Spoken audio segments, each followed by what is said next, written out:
Burger খেতে গিয়ে কান্না করে তারপরে বাসায় এসেছে। কেন কান্না করেছে সেই ঘটনাটাই আজকে আপনাদের সাথে শেয়ার করব। এখন প্রচণ্ড গরম পড়েছে, সেই গরমে একটু হাওয়া বাতাস খাওয়ার জন্য আমাদের বাসার পাশেই একটা নদী আছে এবং নদীর মধ্যে একটা সোজা রাস্তা আছে যাকে আমরা বেড়িবাঁধ বলে থাকি।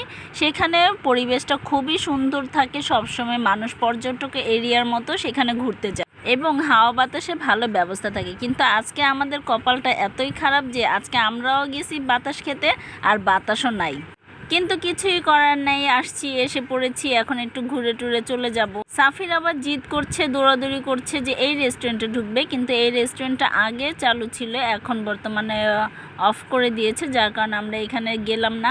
আমরা বললাম যে সামনে আরও অনেক রেস্টুরেন্ট আছে যেখানে তোমার ভালো লাগবে, আমরা সেখানে গিয়ে কিছু খাবো।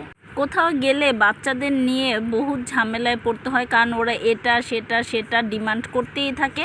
অবশেষে সাফিরকে একটা পেপসি কিনে দিলাম এবং পেপসি পেয়ে সাফির অনেক খুশি। একে তো অনেক গরম, তারপরে দেখুন কি প্রকার মানুষ, মানে যে যত পর্যন্ত চোখ যায় তত পর্যন্ত শুধু মানুষ আর মানুষ বসে রয়েছে, মানে কাপাল আর কাপাল।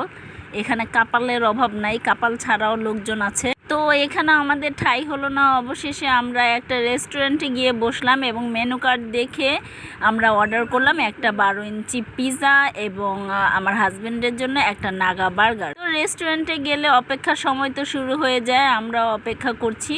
অবশেষে আমাদের অপেক্ষার সময় শেষ হলো এবং ধৈর্যের ফল মিষ্টি হয়, সে মিষ্টি না, আমাদের ঝাল এসে পড়েছে। তো পিৎজাটা দেখতে খুব সুন্দর ছিল, চিজ দিয়ে ভরা। আমার কাছে চিজটা অনেক বেশি ভালো লাগে, কিন্তু দুঃখজনক ব্যাপার এটাই যে আমাদের কাছে চিজটা ভালো লাগলে কি হয়েছে, আমার হাজব্যান্ডের কিন্তু নাগা বার্গার খেয়ে অবস্থা প্রায় খারাপ। মানে এই বার্গারটা এত বেশি স্পাইসি ছিল, এত বেশি স্পাইসি। ও তো এমনিতেই মানে ঝাল খেতে পারে না, তার মধ্যে এত বেশি স্পাইসি ছিল যে ও খেতে খেতে কান্না করে দিয়েছে।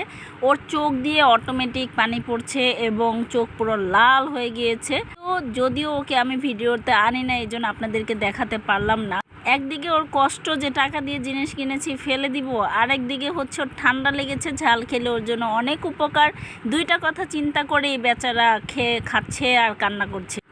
অবশেষে চোখ মুখ লাল করে কান্না করে বার্গার খেয়ে বাসায় ফিরে এলাম। আমরা বলতে ভুল হবে, বাসায় ফিরে গেল আমার হাজব্যান্ড, আর আমরা মজা করে পিৎজা খেয়েছি।